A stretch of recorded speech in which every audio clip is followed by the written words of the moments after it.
So tomorrow's weather is going to be so bad. The prediction is that the weather is going to be so bad. So I'm stopping at Target to get a few grocery items. Man, the shelves are cleared. Like, it's empty. People have bought most of all the stuff.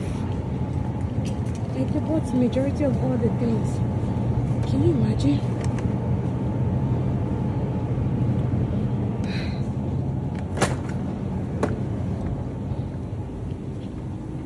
I need to buy food because you see the shelves are empty.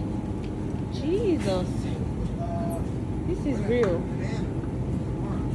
This is real. Hi. This is real, guys. This is real. This is really scaring me because I think people are just doing like panic buying right now.